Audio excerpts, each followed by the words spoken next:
Hallelujah, hallelujah, hallelujah, hallelujah, hallelujah. Hallelujah, hallelujah, hallelujah, hallelujah, hallelujah. இயேசுப்பாமை ஸ்தோத்திரிக்கிறோமே, துதிக்கிறோம் ஆண்டவரே, வாழ்த்துகிறோம் பாமை, போற்றுகிறோம், வணங்குகிறோம் ஆண்டவரே. இந்த கரமுடைய கிருபை நம்முடைய தயவப்பா எங்களோடு கூட இருக்கட்டும். பாமை ஸ்தோத்திரிக்கிறோம். நீரை பொறுப்படுத்திக் கொள்ளுங்க, காத்துக்கொள்ளுங்க, வழி நடத்துங்க. பாமை ஸ்தோத்திரிக்கிறோம் ஆண்டவரே. ஹalleluya. ஆராதனை இயேசுவுக்கே. ஓ ஆராதனை இயேசுவுக்கே. ஹோ ஹோ ஹோ ஆராதனை இயேசுவுக்கே. ஆராதனை இயேசுவுக்கே. நீர் சொன்னால் போதும் செய்வேன், நீர் காட்டும் வழியில் நடப்பேன், உம் பாதம் ஒன்றே பிடிப்பேன், என் அன்பு இயேசுவே. நீர் சொன்னால் போதும் செய்வேன், நீர் காட்டும் வழியில் நடப்பேன், உம் பாதம் ஒன்றே பிடிப்பேன், என் அன்பு இயேசுவே. கடல் மீது நடந்திட்ட உமற்புத பாதங்கள் எந்தன் துணையாய் நிற்பதால் எனக்கேது கவலை. காற்றையும் கடலையும் அதட்டிய உம் அற்புத வார்த்தைகள் எனக்கு முன்னே செல்வதால் எனக்கேது கவலை. ஆராதனை இயேசுவுக்கே. ஓ ஆராதனை இயேசுவுக்கே. ஹோ ஹோ ஆராதனை இயேசுவுக்கே. ஆராதனை இயேசுவுக்கே. நீர் சொன்னால் போதும் செய்வேன், நீர் காட்டும் வழியில் நடப்பேன், உம் பாதம் ஒன்றே பிடிப்பேன், என் அன்பு இயேசுவே. பாதை எல்லாம் அந்தகாரம் சூழ்ந்து கொண்டாலும் பாதை காட்ட கர்த்தருண்டு, பயமே இல்லையே. பார்வோன் சேனை தொடர்ந்து வந்து சூழ்ந்து கொண்டாலும் பாதுகாக்க கர்த்தருண்டு, பயமே இல்லையே. ஓ ஆராதனை இயேசுவுக்கே. ஓ ஆராதனை இயேசுவுக்கே. ஹோ ஹோ ஹோ ஆராதனை இயேசுவுக்கே. ஓ ஆராதனை இயேசுவுக்கே. நீர் சொன்னால் போதும் செய்வேன், நீர் காட்டும் வழியில் நடப்பேன், உம் பாதம் ஒன்றே பிடிப்பேன், என் அன்பு இயேசுவே. நீர் சொன்னால் போதும் செய்வேன், நீர் காட்டும் வழியில் நடப்பேன், உம் பாதம் ஒன்றே பிடிப்பேன், என் அன்பு இயேசுவே. இயேசுவின் நாமத்தில் கேட்கிற நல்ல பிதாவே, ஆமென். ஹalleluya. கர்த்தர் உங்களை அனைவரையும் ஆசீர்வதிப்பாராக. இந்த நாள்ல கூட நாம் 2026க்கான ஆயத்தத்தை நாம் என்ன பண்ண போறோம், செய்ய போகிறோம். சோ அதற்காய் ஒரு ஸ்லைட் ஒண்ணு வச்சிருக்கிறேன். ஹalleluya. உங்களுக்கு ஸ்கிரீன் தெரியுதா? தெரியுதுண்ணா, தெரியுது.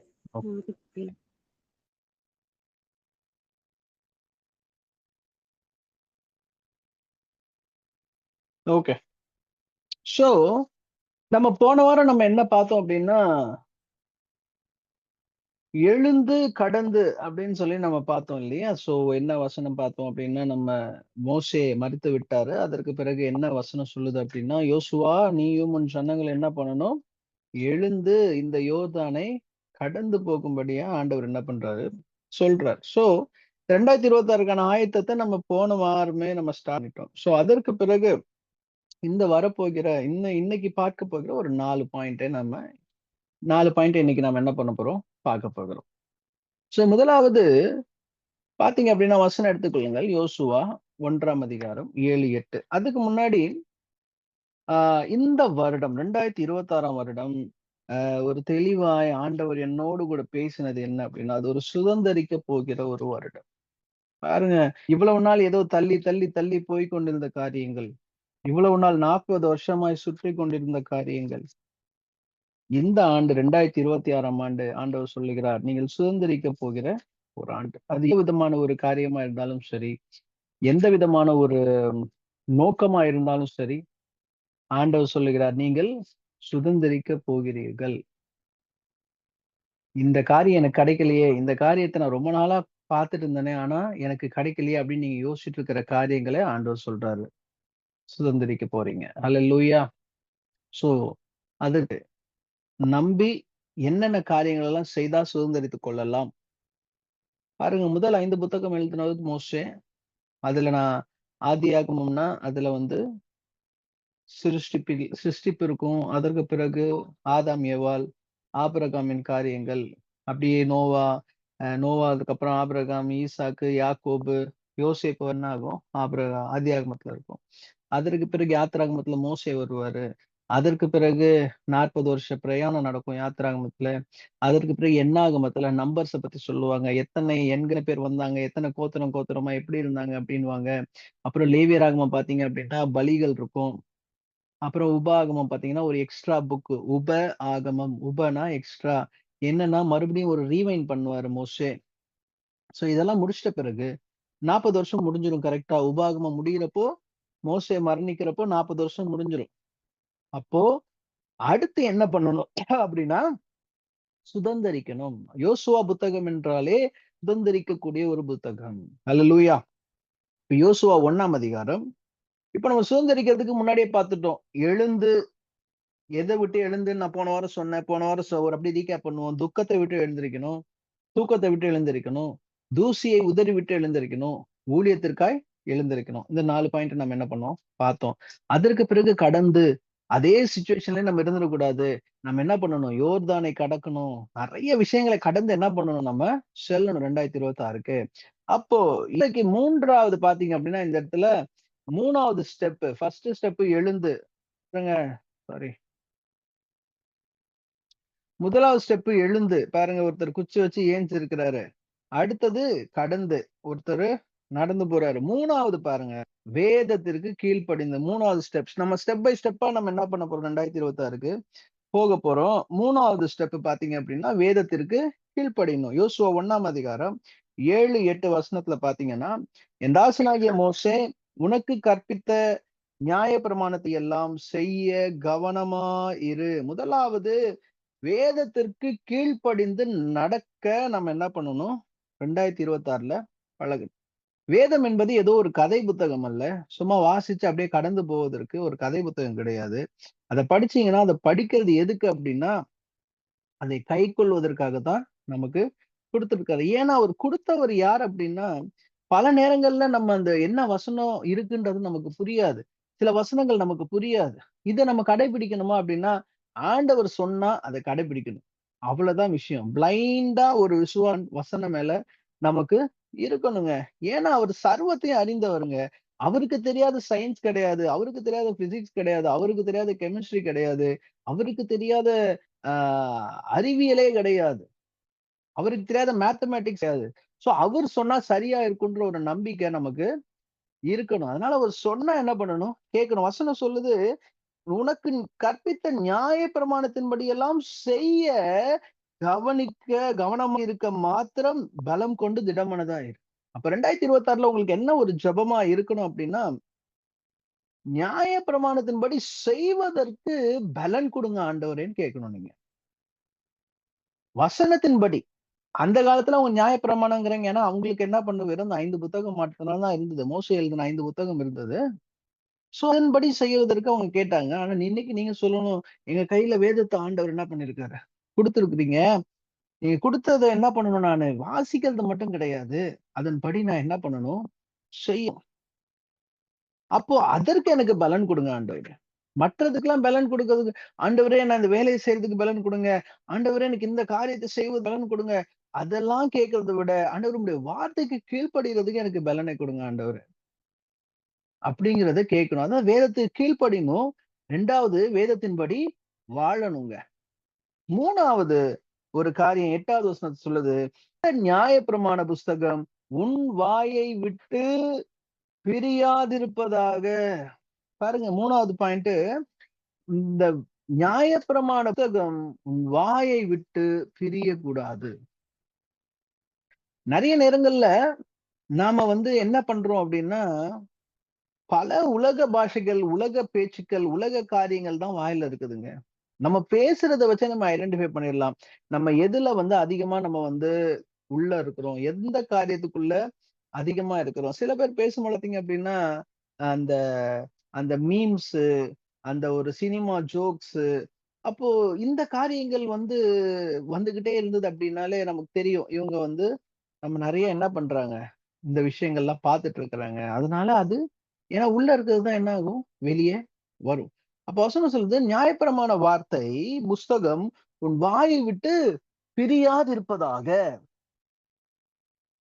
விட்டு பிரியாதிருப்பதாக. அப்போ என்ன இருக்கணும்னா, வசனம் மனசுக்குள்ள இருந்துகிட்டே இருக்கணுங்க எல்லா வசனமும். அப்போதான் வாய தொறந்தா வசனம் வரும். வாய தொறந்தா வார்த்தைகள் வரும். இல்லன்னா நமக்கு வாய திறந்தா அந்த வார்த்தைகள் என்ன பண்ணாது? வராது. வாய திறந்தா மத்தவங்கள பத்தி குறை சொல்றது தான் வரும். மத்தவங்கள பத்தி என்ன பண்றது? தேவையில்லாத காரியங்கள பேசுறது. இவன பத்தி எனக்கு தெரியாதா? இவங்க இது செய்ய மாட்டாங்களா? அது இப்படிங்கிற வார்த்தைகள் தான் நமக்கு மைண்ட்ல வருமே ஒழிய, 2026ல நாம ஒரு முடிவு எடுக்க போறோம். இந்த வேதவசனத்திற்கு கீழ்ப்படிய போறோம். வேத வசனத்தின்படி நடக்க போறோம். 3வது வாய திறந்தா வசனத்த மாத்திரம் தான் பேசப் போறோம். அப்பதான் 2026ல நாம சுதந்தரிக்க முடியுங்க. பாருங்க, இது சுதந்தரிக்கும் வருடம் 2026. இப்ப முதலாவது காரியத்த ஆண்டவர் சொல்றாரு. எழுந்துட்டீங்க, கடந்து போவதற்கு ஆயத்தமாயிட்டீங்க. 3வது இந்த நியாயப்பிரமாண புஸ்தகத்தை உங்கள் வாயை விட்டு பிரியாமல் பார்த்துக் கொள்ளுங்கள். இன்னைக்கு ஒரு பிரதிஷ்டை பண்ணுங்க. நம்ம என்ன பேசுறோம்? நம்ம வாயிலிருந்து வர வார்த்தைகள் தகுதியான வார்த்தைகளா இருக்குதா? அப்பா நம்ம கூட இருந்தாருன்னா அந்த வார்த்தைய அக்செப்ட் பண்ணுவாரா? நமக்குள்ள பரிசுத்த ஆவியானவர் இருக்கும்போது அந்த வார்த்தைய கேட்கும் பொழுது, அவர் துக்கப்படுவாரா? சந்தோஷப்படுவாரா? இதெல்லாம் நம்ம என்ன பண்ண போறோம்? அனலைஸ் பண்ணி பார்க்க போறோங்க. அதற்கு பிறகு 2வது பாயிண்ட் நான் உங்களுக்கு சொல்றேன் பாருங்க. சகோதரர்களும் சுதந்தரிக்க வேண்டும். இதுதான் 2வது பாயிண்ட். இன்னைக்கு பார்க்க போற 2வது பாயிண்ட். யோசுவா 1ஆம் அதிகாரம் 13, 18. யோசுவா 1, 13, 18.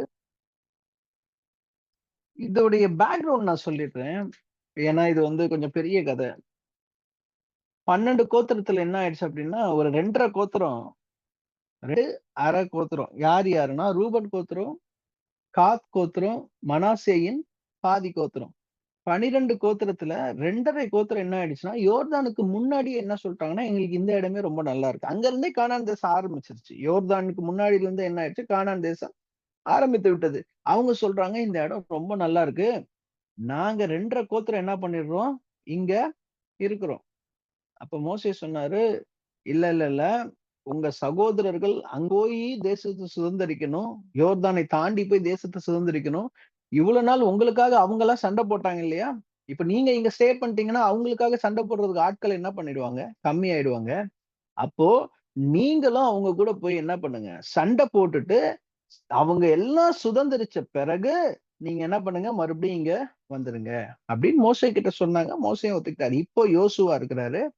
யோர்தான கடக்கிறதுக்கு முன்னாடி அவங்க என்ன சொல்றாங்க அப்படின்னா, யோசுவா சொல்றாரு, இதையே மறுபடியும் திரும்ப சொல்றாரு. அந்த 2 கோத்திரத்த பார்த்து, நீங்க கர்த்தர் 15ஆம் வசனத்துல, கர்த்தர் உங்களைப் போல உங்கள் சகோதரரையும் இளைப்பாற பண்ணி, அவர்களும் உங்கள் தேவனாகிய கர்த்தர் தங்களுக்கு கொடுக்கும் தேசத்தை சுதந்தரித்துக் கொள்ளும் மட்டும். பாருங்க, பல நேரங்கள்ல நம்முடைய கிறிஸ்தவ வாழ்க்கை எப்படி இருக்குன்னா, நான் பரலோகத்துக்கு ரெடி. நான் சுதந்தரிக்க போகிறேன். எனக்கு, என் குடும்பத்துக்கு எல்லாம் செட்டில் ஆயிடுச்சு. இதுக்கு மேல நம்ம என்ன பண்ண முடியாது? பாத்துக்க முடியாது. இப்படிதான் பல பேரோட லைஃப் ஓடிட்டு இருக்குதுங்க. இப்படி வாழ்றது ரொம்ப ஈஸிங்க. ரொம்ப ஈஸியா நம்ம இப்படி வாழ்ந்துடலாம். நம்ம உண்டு, நம்ம வேலை உண்டு, நம்ம குடும்பம் ரட்சிப்பா, இருக்குதா? ரொம்ப சந்தோஷம். அப்படின்ட்டு என்ன பண்ணிடலாம்? போயிடலாம். ஆனா, இங்க வசனம் சொல்லுது, உங்கள் சகோதரர்களும் ரட்சிக்கப்படும்படிக்கு, சுதந்தரிக்கப்படும்படிக்கு. அப்போ நம்முடைய வாழ்க்கை ஒரு செல்ஃபிஷான ஒரு வாழ்க்கையா இருக்கக்கூடாதுங்க. நாம சந்தோஷமா இருக்கிறோம். நாம கர்த்தருக்குள்ள இருக்கிறோம். அது போதும்.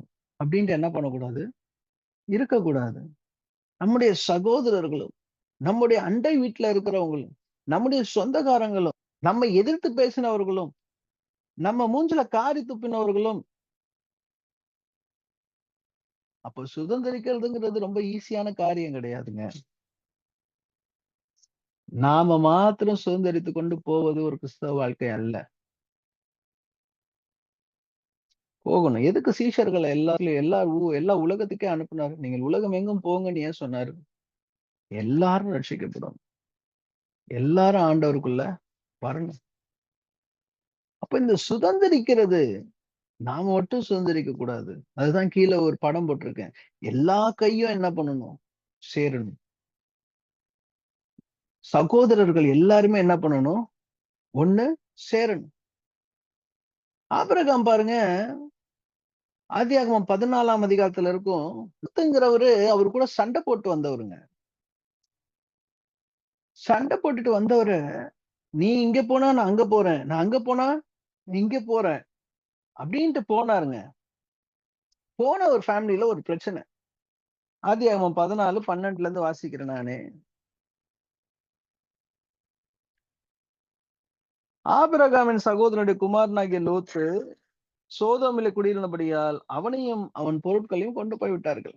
பாருங்க, அவனுடைய சொத்து, சுதந்திரம் எல்லாம் தனியா பிரிச்சுட்டு போயிட்டான் லோத்து. அதற்கு பிறகு ஒரு பிரச்சனை வருது. சோதோம் குமாரால இவங்க லெஃப்ட் போயிட்டாங்க. லோத்த என்ன பண்ணிட்டாச்சு? புடிச்சுட்டு போயாச்சு. நம்மளா இருந்தா என்ன பண்ணிருப்போம்? ஆ என் கூட சண்டை போட்டு பிரிஞ்சுட்டு போனான்ல, அவனுக்கு இப்படிலாம் நடக்கணும் தான். சொல்லியிருப்போமா இல்லையா? என் கூட சண்டை போட்டு போனான்ல, என் கூடயே இருந்திருக்கலாம்ல அவன். என் கூட சண்டை போட்டு போனாலும் அவனுக்கெல்லாம் இப்படிலாம் நடக்கணும் அப்படின்னு யோசிச்சிருப்பாங்கல்ல. நம்மள சில பேர் யோசிச்சிருப்போம் அப்படி. ஆனா ஆபிரகாம் அப்படி யோசிக்கலைங்க. தன்னுடைய உயிர பணய வச்சு அங்க போய் சண்டை போட்டு லோத்த என்ன பண்றாரு? மீட்டுட்டு வராரு. அப்போ பாருங்க, தன்னுடைய சகோதரனும் சுதந்தரிக்கணும், சகோதரனும் நல்லா இருக்கணும் அப்படின்னு நினைச்சாதான் நாம தேசத்தை சுதந்தரித்துக் கொள்ள முடியும். ஒரு பிராட் மைண்டடான ஒரு எண்ணத்த 2026ல ஆண்டவர் உருவாக்க சொல்றாரு. டேய் நாம செல்ஃபிஷ் அ அப்படின்னு சொல்லிட்டு ஓட்டாம எல்லாரையும் அரவணைச்சு போற ஒரு வாழ்க்கை. அதுவும் முக்கியமா நம்ம எதிர்த்து நிற்கிறவர்கள் கூட சேர்ந்து அவர்களும் சுதந்திரிக்க வேண்டும் அப்படின்னு நினைக்கிற ஒரு வாழ்க்கைய ஆண்டவர் என்ன பண்ண போறாரு? இந்த 2020 நம்மளிடத்துல கொடுக்க போகிறார். நம்ம கன்டினியூஸா இந்த 2026 குறித்து நம்ம பார்க்க போகிறோம். அடுத்தது பார்த்தீங்க அப்படின்னா, 3வது பாயிண்ட் இன்னைக்கு ஃபர்ஸ்ட் நம்ம எழுந்து பார்த்தோம். அடுத்து கடந்து, அடுத்து வேதத்திற்கு கீழ்ப்படிந்து, 4வது சகோதரர்களும் சுதந்திரிக்க வேண்டும் அப்படிங்கிறது குறித்து பார்த்தோம். அடுத்து 5வது உடன்படிக்கை பெட்டி. என்ன உடன்படிக்கை பெட்டி? ஏற்கனவே நான் இந்த இந்த குரூப்புக்கு நெறைய பைபிள் ஸ்டடி எடுத்திருக்கேன். உடன்படிக்கை பத்தி. யோசுவா 3ஆம் அதிகாரம் 13ஆம் வசனம். பாருங்க சம்பவிப்பது என்னவென்றால், இப்ப எந்த இடத்துல இருக்காங்க அப்படின்னா, யோர்தான் நதியில இருக்கிறாங்க. யோர்தான் நதியில இருக்கிறப்போ சம்பவிப்பது என்னவென்றால், சர்வ பூமிக்கும் ஆண்டவராகிய கர்த்தரின் பெட்டியை ஆசாரியர்களின் உள்ளங்கால்கள் யோர்தானின் தண்ணீரிலே பட்ட மாத்திரத்திலே, மேலே இருந்து ஓடி வருகிற யோர்தானின் தண்ணீர் ஓடாமல் ஒரு குவியலாக நிற்கும். இப்ப நம்ம கடந்துன்னு சொல்லி 2வது பாயிண்ட்ல பார்த்தோம் இல்லையா? இப்ப அது கடந்துன்னு வரப்போ நம்ம சில ஒரு வெற்றி வருகிறது. அப்போ நமக்கு பிரச்சனை என்ன பண்ணும்? சேர்ந்து வரும். அப்ப இந்த யோர்தான் போல பிரச்சனைகள், எரிகோ போல பிரச்சனைகள் இருக்கும் பொழுது, நம்ம கிட்ட இருக்க வேண்டிய ஒரு காரியம் என்ன அப்படின்னா, உடன்படிக்கை பெட்டி. தேவனுடைய பிரசன்னம். உடன்படிக்கை பெட்டின்னா என்னது? தேவனுடைய பிரசன்னம். இந்த உடன்படிக்கை பெட்டிக்கு மேலதான் தேவனுடைய பிரசன்னம் என்ன பண்ணும்? வந்து இறங்கும். அந்த கேருபீன்களுக்கு மத்தியில தான் ஆண்டவருடைய ஷெக்கினா மகிமை என்ன ஆகும்? இறங்கும். ஆண்டவர் அங்கதான் எல்லாரோடையும் ஆசாரியனோடு முகமுகமா என்ன பண்ணுவார் ஆண்டவரு? பேசுவார். அக்கினியில என்ன பண்ணுவாரு? இங்க இறங்குவார். பிரசன்னமிக்க இடம் உடன்படிக்கை பெட்டி. அப்போ இதெல்லாம் இருந்தாலும் நாம ஒரு சில பிரச்சனைகள்னு வரப்போ, சுதந்தரிக்கும் பொழுது சில பிரச்சனைகள் நமக்கு வரப்போ, நமக்கு என்ன ஆகும் அப்டின்னா, இந்த பிரசன்னம் தான் நம்மள காக்கும். இந்த தேவனுடைய பிரசன்னத்திலேயே நீங்க இருந்தீங்கன்னா தான், யோர்தான் எதிர்க்க வந்தாலும் நமக்கு பயம் இருக்காது. எரிகோ எதிர வந்தாலும் நமக்கு பயம் இருக்காது. அதுதாங்க உடன்படிக்கை பெட்டி. அதுதான் தேவனுடைய பிரசன்னம். பாருங்க அந்த உடன்படிக்கை பெட்டிய தூக்கிக்கிட்டு, அந்த யோர்தான் அந்த ஆசாரியர்கள் அந்த யோர்தானுடைய நதியின் மேல அந்த உள்ளங்கால்கள் பட்ட உடனே, ஒரு கரண்ட் ஷாக் அடிச்ச மாதிரி, தேவனுடைய பிரசன்னத்தை சுமந்து போகிற நம்முடைய கால், நம்முடைய பாதங்கள் ஒரு வீட்ல பட்ட உடனே, ஒரு இடத்துல பட்டுச்சுன்னா, அந்த இடத்துல ஒரு அற்புதம் நடக்கும். சுதந்தரிக்கிற காரியங்கள் நடக்கும். அப்ப அந்த கால் அப்படி பட்ட உடனே, அந்த இடத்துல ஒரு அற்புதம். யோர்தான் கரை புரண்டு ஓடுமா. அறுப்பு காலத்துல வசனம் சொல்லுகிற அறுப்பு காலத்துல யோர்தான் கரை புரண்டு ஓடுமாம். அந்த கரை புரண்டு ஓடுகிற யோர்தான் குவியலாய் நின்றது. நான் சின்ன வயசுல எனக்கு யார் சொல்லிக் குடுத்தாங்க, என்ன மெசேஜ் தெரியல. குவியல் குவியலாய் நின்றது அப்படிங்கிற மாரி தான் எனக்கு வந்து மைண்ட்ல அப்படியே ரெஜிஸ்டர் ஆயிருந்தது. ஆனா இப்ப வாசிக்கும்போது, மேலே இருந்து ஓடி வருகிற தண்ணீர் சாத்தானுக்கு அடுத்த ஆதாம் ஊர் வரைக்கும் ஒரு குவியலாக குவிந்தது. பாருங்க, ஃபுல் யோர்தான் நதி ஒரு குவியலாக குவிந்ததாம். நான் சின்ன வயசுல எப்படி என்னுடைய இமேஜினேஷன்ல இருந்ததுன்னா, அப்படியே குவியல் குவியலா நின்னுட்டு இருக்கும். இவங்க நடுவுல கேப்ல என்ன பண்ணாங்க? போனாங்க போல இருக்கு அப்படின்னு யோசிச்சேன். ஆனா இப்போ வசனம் சொல்லுது, ஒரே ஒரு குவியலாய் நின்றது. முழு நதியும் ஒரு குவியலானா பெரிய மலையா என்ன இருக்கு? நின்னு இருக்கு. இவங்க சுத்தி அந்த கேப்ல என்ன பண்ணியிருக்காங்க? போயிருக்காங்க. பாருங்க ஆண்டவருடைய உடன்படிக்கை பெட்டி நம்மோடு கூட இருக்கும் பொழுது, எரிகோவை சுற்றும் பொழுது என்ன ஆண்டவர் சொன்னாரு? எரிகோவை சுற்றும் பொழுது ஆண்டவர் இதே மாரியான காரியத்த தான் சொன்னாரு. நீங்க உடன்படிக்கை பெட்டிய தூக்குங்க. 6 நாள் என்ன பண்ணுங்க? சுத்துங்க. அதற்கு பிறகு 7வது நாள் என்ன பண்ணுங்க? 7 தடவ சுத்துங்க. சுத்திட்டப்போ என்ன சொன்னாரு ஆண்டவரு? துதிங்க. அப்ப எரிகோ விழும். ஆனா உடன்படிக்கை பெட்டி முக்கியம். உடன்படிக்கை பெட்டி முக்கியங்க. நமக்கு தேவனுடைய பலம் தேவை. அது யோர்தானா இருந்தாலும் சரி, எரிகோவா இருந்தாலும் உடன்படிக்கை பெட்டி என்பது ரொம்ப முக்கியம். சோ தேவனுடைய பிரசன்னத்துல நீங்க என்ன பண்ணணும்? இருக்கிறவராய் நீங்க இருக்கணும். ஹalleluya.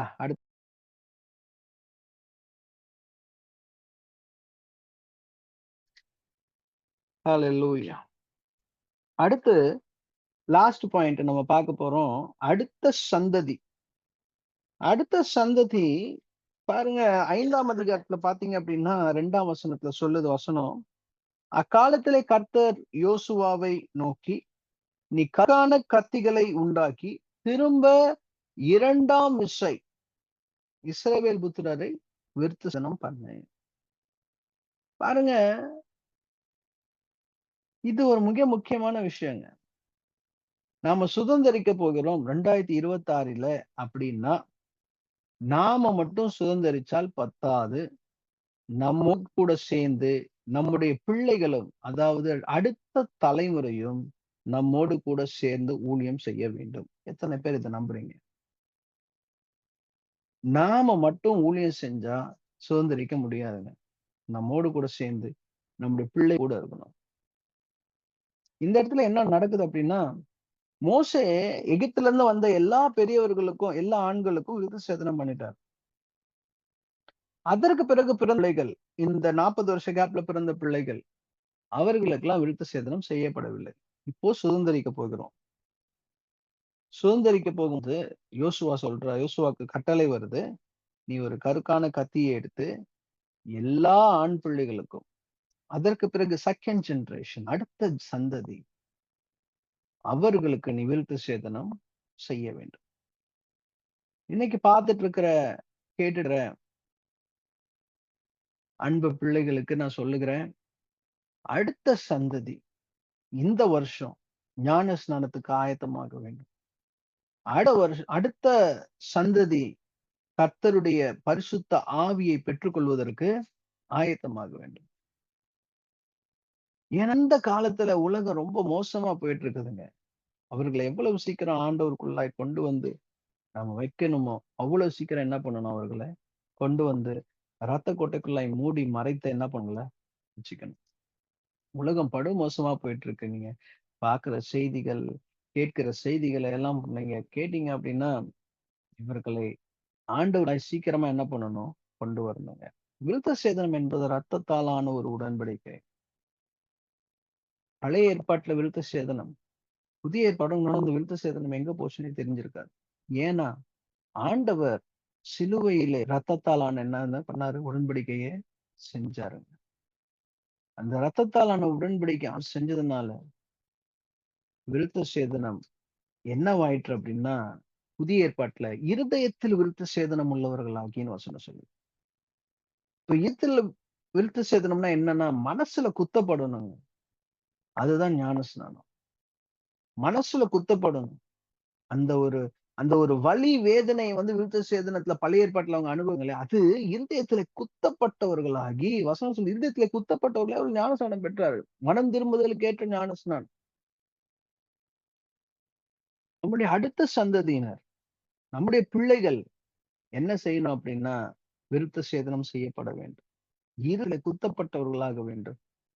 அப்பதாங்க நம்மளால சுதந்திரிக்க முடியும். இன்னும் இந்த 2006ஆம் வருடத்துல நம்ம பல காரியங்களை குறித்து எப்படிலாம் சுதந்திரிக்கலாம்? இந்த யோசுவா புத்தகத்துல ஆண்டவர் என்னென்ன காரியத்தெல்லாம் சொல்லி, எப்படியெல்லாம் செய்து சுதந்திரிக்க வைக்கிறாரோ, அதை நம்ம ஃபாலோ பண்ண போறோம். முதலாவது போன வாரத்துல பார்த்தது, எழுந்துட்டோம்.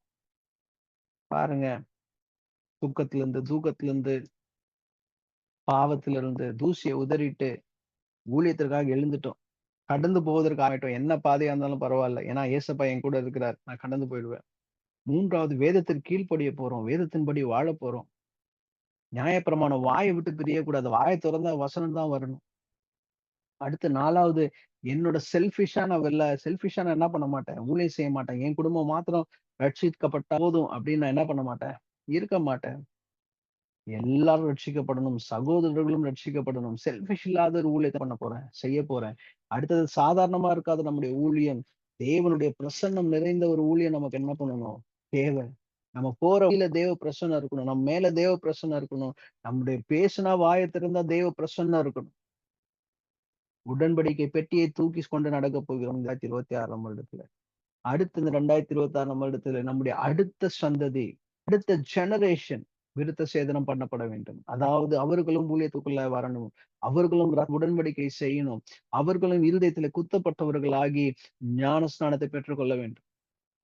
அதெல்லாம் செஞ்சு ஸ்டெப் பை ஸ்டெப் ஒரு செங்கல் மாரி நான் ரெடி பண்ணணும்னு நினைச்சேன். எப்படியோ ஒரு கலர் ஒண்ணு வந்திருக்கு. செங்கல் மாதிரி நம்ம அடுக்கி நம்ம ஒரு ஸ்டெப்பா நாம தாங்க வச்சுட்டு போணும். யாரும் நம்மள இழுத்துட்டு போமாட்டாங்க. நாம தான் அந்த வசனப்படி கீழ்ப்படிந்து, ஓஹோ! இந்த வசனம் சொல்லியிருக்கா. சுதந்திரிக்கிறதுக்கு ஒரு எக்ஸாம்பிள் குடுத்திருக்கிறாரு. சோ இந்த காரியத்த என்ன பண்ண போறோம் நம்ம? செய்ய போகிறோம். எழுந்திருக்க போறோம். கடந்து போக போறோம். வேதத்திற்கு கீழ்ப்படிய போகிறோம். செல்ஃபிஷ் இல்லாத ஒரு ஊழியத்த செய்ய போறோம். தேவனுடைய பிரசன்னத்தோட இருக்க போகிறோம். அடுத்தது நம்முடைய அடுத்த சந்ததியையும் ஆண்டவர் என்ன பண்ண போறாரு? காப்பாற்ற போறாரு. கர்த்தர் உங்களோடு கூட இருப்பாராக. ஆமென்.